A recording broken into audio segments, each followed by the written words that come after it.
Tenemos en contacto a nuestra primera entrevistada y es verdadero honor poder hablar con Claudia Roca, presidenta de la rama argentina de la Asociación Americana de Juristas e integrante de la Red Federal por la Defensa de los Derechos Humanos y la Democracia. Buenas tardes, Claudia Roca. Buenas tardes. Hola, ¿qué tal? ¿Cómo estás? Muy Te bien. escucho muy lejos. ¿Nos escuchás mal? Se escucha lejos, dice. Sí, te escucho como súper lejano. A ver si podemos corregir un poquito la comunicación. Hola. ¿Ahí nos escuchás, Claudia? Ahí escucho mucho mejor, sí. Bueno, nos encanta y realmente decía, es un honor poder contactarte porque eso es una palabra autorizada en temas de derecho y bien que nos hace falta en esta Argentina de Milei un poco de justicia, un poco de derecho, una palabra razonable sobre esos temas. Bueno, esperemos ser útil entonces. Es muy difícil, es verdad que son momentos sumamente difíciles.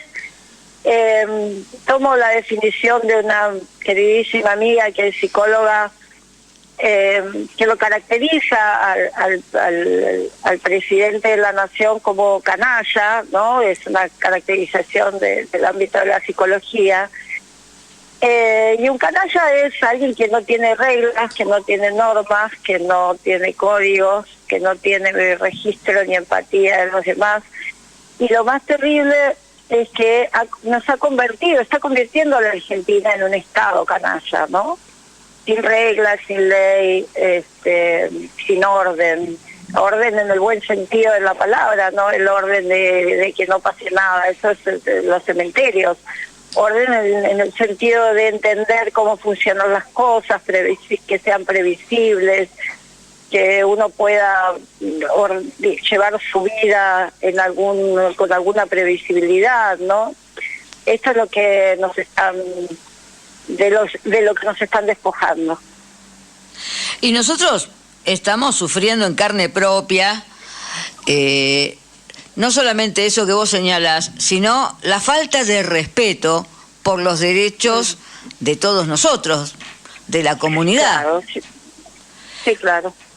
Porque lo primero que hicieron ya apenas comenzó esta gestión de desgobierno, o no, en realidad si uno lo mira, están sabiendo muy bien lo que tienen que hacer con un objetivo que no es el objetivo de la comunidad, ¿no? Ni mucho menos el objetivo que teóricamente plantearon, o por lo que la mayor parte de la gente de buena fe los votó, ¿no? Hay quien no, hay gente que evidentemente tiene algunos problemas serios, pero yo creo que la mayoría de la gente votó pensando que iba a estar mejor.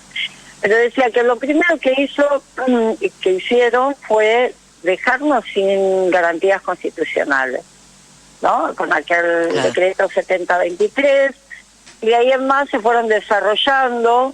Yo por eso digo que no hay que confundirse, no son improvisados. Probablemente hayan elegido un bufón con estas características, canallas, pero detrás de esto claramente hay un equipo que mucho tiene que ver con los estudios de abogados de las transnacionales y intereses muy poderosos que han trazado decretos, normas, resoluciones como con bisturí, y han sabido desarticular y desarmar todo nuestro sistema constitucional. Y yo creo que eso la gente lo puede sentir, ¿no? No hace falta ser abogado, ¿no? Todos los días ahora, está circulando un proyecto de decreto donde se disuelven organismos que han sido centrales en nuestro país, ¿no? Empezando por el INTA, el INTI. Son esas organizaciones que con defectos, por supuesto, como todos, con mejores etapas, peores etapas, pero han sido centrales para el desarrollo de nuestro país. Entonces esto no es casual, no es una motosierra, ni es el arrebato de un loco. Estamos frente a una planificación muy minuciosamente desarrollada de la destrucción de una Argentina productiva, inclusiva, con desarrollo, con un sistema constitucional de derecho, porque los intereses que han puesto y que están detrás de este gobierno necesitan un reservorio, simplemente un reservorio de recursos estratégicos, que en este momento cada vez en la situación global nos deja más claro cuáles son los objetivos, y por si teníamos alguna duda, acaba de una jueza menor, como es una jueza de Nueva York, decir que la mayoría accionaria de YPF tiene que pasar en manos de un fondo buitre. Bueno, el que no quiere ver puede no verlo, ¿no? Con un presidente que la primera declaración que da es prácticamente ponerse del lado del fondo buitre. Claro, pero ¿sabes qué? A mí me preocupan estas cuestiones, ¿no? Es terrible el momento de represión que estamos viviendo, la desproporcionalidad y el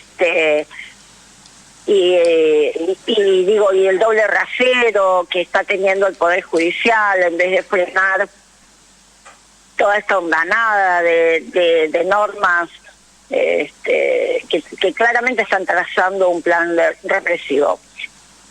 Pero lo cierto es que todo esto también obra, tiene una doble función. Por supuesto que la primera es crear temor, ejemplificar, ¿no? Estas chicas que han sido detenidas por algo que claramente es una contravención, que es menor, ¿no? Y son tratadas como terroristas, mientras que un señor que tiene un discurso de odio, que tiene que ser expulsado de una universidad, de un ámbito académico, porque además viene con una trayectoria de discurso de odio, violencia. Nadie le ha iniciado un proceso por esto, y realmente el comportamiento de este señor, que por ejemplo dice cárcel o bala, ¿no?, a los opositores. Entonces digo,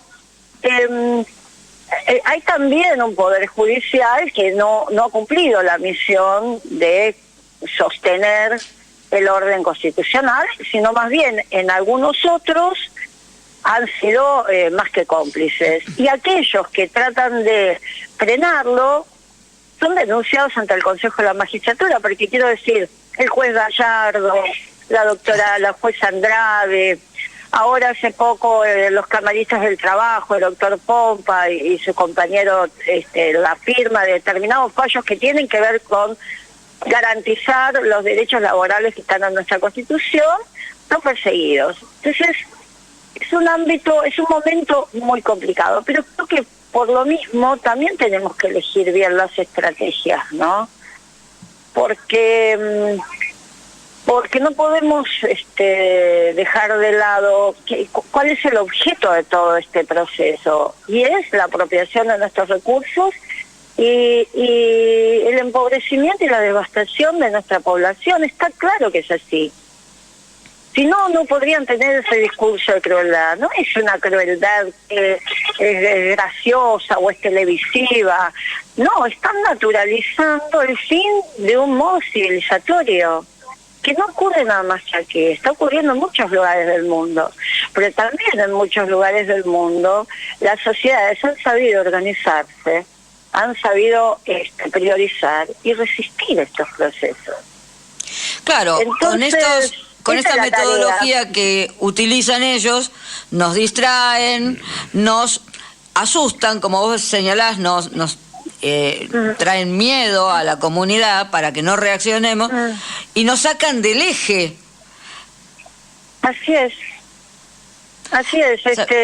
Vuelvo a repetir, hay que tener mucho cuidado, sin renunciar a, por supuesto, defender lo que hay que defender, a que no cumplan esta función distractiva, todas estas cuestiones de estos personajes que además también hay que cuidarse de no entrar en las escenas que nos plantean, ¿no? Porque si no, siempre estamos discutiendo lo que ellos quieren que discutamos. Mientras vuelvo a repetir, la gente debería saber que están vendiendo todos los bienes del Estado. La gente debería saber que están licitando las obras hidroeléctricas.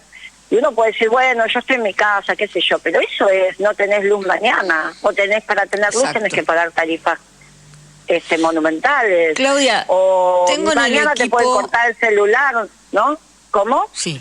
No, que te quería decir, tenemos en el equipo un compañero que es referente, además, de personas con discapacidad visual, y Daniel Calvet, que quiere hacerte alguna pregunta, a vos como persona calificada en el derecho. ¿Cómo estás, Claudia? Mucho gusto. ¿Qué tal? ¿Cómo estás? Mucho gusto, buenas tardes. Mira, nosotros sabes que tenemos bastantes problemas con los derechos quitados. Hola. Hola, lo estoy escuchando, A ver, más cerca del micrófono. ¿Me escuchas ahí? Ahora sí. Bien, bueno, vos estás al tanto de que nosotros también tenemos derechos que volver a recobrar. Estamos luchando, estamos tratando de ver que las leyes se cumplan. Pero bueno, además de esta consulta que te quiero hacer muy particular, creo que el pueblo todavía tiene que terminar de darse cuenta, despertar de que, como decís vos, esto de la distracción, haciendo esto de la detención de las chicas, por ejemplo, que si vos lo vas a enfocalizar, en el siglo pasado existían los edictos policiales, que si vos ensuciabas la calle, te paraba la policía, y nada más que eso. Pero hoy, ¿me escuchás? Sí, escucho. Sí. Y entonces digo yo, esto es completamente ilógico que puedan detener a las chicas porque hayan, digamos, decir este tipo es un degenerado, un odiador, bueno, le tiramos algo, le tiramos un poco de bosta. Bueno, pero tampoco es para que la lleven a una cárcel donde se mezcla con los reos normales, las presas normales. Entonces digo yo creo que hay que despertar un poco más a la gente, al pueblo, porque los medios inclusive no colaboran, ¿viste? Entonces, las leyes existen, podemos tener muchos abogados y lo que sí hay que recurrir a la justicia que no existe, en la Corte Suprema, pero digo yo, ¿hay alguna posibilidad de frenar un poco a los medios, buscar de focalizar en los medios que tratan de confundir a la gente, por ejemplo, a través de la ley? Perdóname. No escuché bien desde que decís, ¿hay alguna posibilidad de frenar un poco a los medios hegemónicos, que son los que distraen a la gente y siembran el odio todavía, porque esto no es de ahora, es de hace 3 décadas, ¿no es cierto? Entonces, buscar la forma, en forma legal, a través de la justicia, de abogados, por lo menos, que presenten denuncias contra estos medios. Tendría que serlo. Sí, es una idea. Es un tema muy interesante que hay que sentarse y analizarlo, ¿no? Caso por caso y ver dónde está, porque claro, como bien vos decís, no es nuevo, llevan años haciendo este trabajo y saben muy bien cómo cuidarse. Quiero solo una reflexión. Que les habla con el doctor Smukler, llevamos adelante un juicio contra la Nata, Radio Mitre y Clarín, cuando la Nata instigó a los compañeros de los hijos de Preyler del colegio para que los increparan, ¿no? O sea, una aberración enorme que pasó de largo para todos y todas, bueno, salvo para una madre que dijo, no, esto con mis hijos no, que es la doctora Pérez Pardo. Claro. Y bueno, lo ganamos. Se ganó en primera instancia y se ganó en segunda instancia. Hoy está en ejecución ese juicio, que por supuesto fueron, tanto la Nata y la sucesión de la Nata ahora, como Mitre de SA y el Grupo Clarín están en queja en la Corte. Pero quiero decir, con esto, no es que es imposible, hay que tener convicción y hacer un trabajo serio. Fácil, claro, fácil no es, ¿no? Estamos peleando. Pero el no dar batallas tampoco estaría ayudando, ¿no? El no poder plantar la bandera de la ética, pero el problema que tenemos además es que la profesión del periodismo es la única que no tiene un código que lo autorregule, ¿no? ¿Por qué será?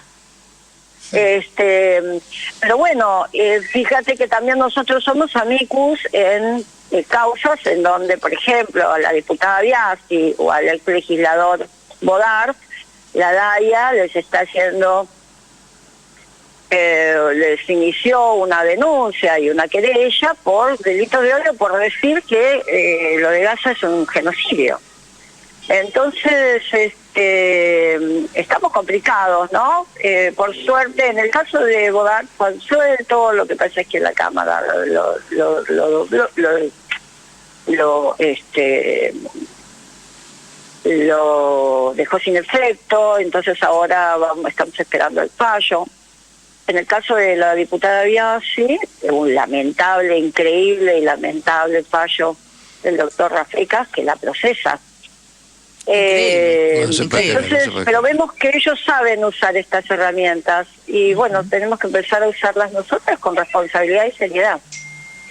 Claudia, como para ir redondeando, porque bueno, es imposible no pensar que el lawfare necesita la pata judicial y la pata de los medios. Es increíble, eso está funcionando en la Argentina y en el mundo. Ahora, una de las víctimas del lawfare es Cristina Fernández de Kirchner, que tiene una causa que nosotros... Sí. Perdón, te escucho. No, te decía, redondeando yo, es una causa que en el mundo creo que está siendo estudiada como un ejemplo de la injusticia pura, ¿no? Sí, bueno, nosotros hace muchos años que venimos trabajando con otras organizaciones, ¿no? Todo el desarrollo del lawfare, que yo insisto, lo llamo en inglés porque lo pensaron en inglés, lo diseñaron en inglés y lo implementaron desde el norte, porque también ese es otro tema, ¿no? Tenemos que empezar a no tener miedo a llamar las cosas por su nombre. Esto no es un fenómeno local, o como dicen algunos, que tuve que escuchar, chapucería de algunos jueces y juezas. Sí, por supuesto que el delito es prevaricato, pero lo cierto es que está planificado y estuvo planificado e implementado en la región. Y así lo están sufriendo muchísimos líderes y dirigentes e incluso líderes sociales, ¿no? Y culturales. Es otra forma de guerra y vida. No hay que tenerle miedo a decir esas cosas, porque no es que lo decimos en abstracto, hay que mirar las consecuencias de esos procesos. La consecuencia de los procesos hoy en Ecuador es que hoy Ecuador es un narcoestado. Y la gente vive en estado de sitio y hubo fraude en las elecciones. Las consecuencias en la Argentina son estas: empobrecimiento, despojo, somos una colonia de especulación financiera. No estamos hablando en abstracto. Donde había una institución más fuerte y se pudo superar es el caso de Brasil, por ejemplo. Y fíjense cuáles son los datos económicos y sobre todo cuál es el rol que tiene en la geopolítica internacional hoy Brasil. Bueno, porque pudo deshacerse de ese proceso. Todos los países que no pudimos deshacernos, estamos en una situación de desastre social, dependencia económica, semicolonia o colonias, ¿no? En un momento en donde Latinoamérica podría ser estratégica también.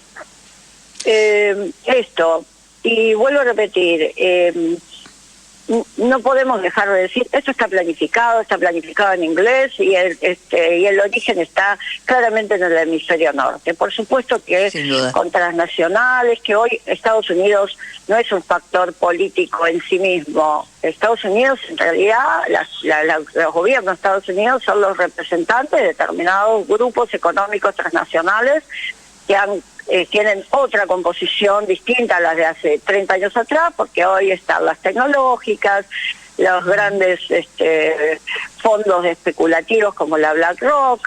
Bueno, tenemos que empezar a hablar claro y además de decirle a la gente en qué le impacta, qué de todo lo malo que le pasa tiene que ver con esto. Y entonces seguramente podremos lograr nuevos consensos. Claudia, te agradecemos enormemente ese contacto y la claridad que nos transmitís sobre estos temas, que son muy complejos y los podés explicar de una forma sencilla para que todos entendamos lo delicado del momento, ¿no? Así que nuevamente agradecidos y volveremos a contactarte porque creo que vamos a necesitar empezar a pensar que si este gobierno que está fracasando en lo económico fracasa en lo político, tendrá que haber una instancia de reconstrucción y tal vez pensar reformas del propio Poder Judicial, el funcionamiento de la justicia en la Argentina. Sí, no, muchas gracias a ustedes. Solo una cosa más. Yo no creo que fracasen, yo creo que están siendo exitosos, vinieron a hacer esto. Para esto los pusieron. Y todavía puede ser aún peor. Entonces, si podemos salir de esto, lo primero que debería ser es una reforma profunda al modo de representativo para que no nos vuelvan a pasar estas cosas, traiciones y personas que fueron votadas y hacen exactamente lo contrario por lo que los eligieron, una profunda reforma judicial y por supuesto también volver a retomar la ley de medios que sin pena ni gloria acaba de ser derogada nuevamente, ¿no? Nuevamente. Y entonces puede ser que podamos trabajar y construir una sociedad mejor. Muchísimas gracias por darnos este contacto. Gracias a ustedes por el trabajo. Un abrazo. Bueno, decimos a nuestra audiencia, acabamos de hablar con Claudia Roca, que es presidenta de la Asociación Americana de Juristas, la regional argentina, y además integra esa asociación, la Red por la Democracia y Derechos Humanos. Y qué importante tener estas voces tan formadas, tan sólidas, para podernos poner las cosas en su lugar, los puntos sobre las íes, y lo que hay que empezar a remontar si queremos reconstruir nuestro país.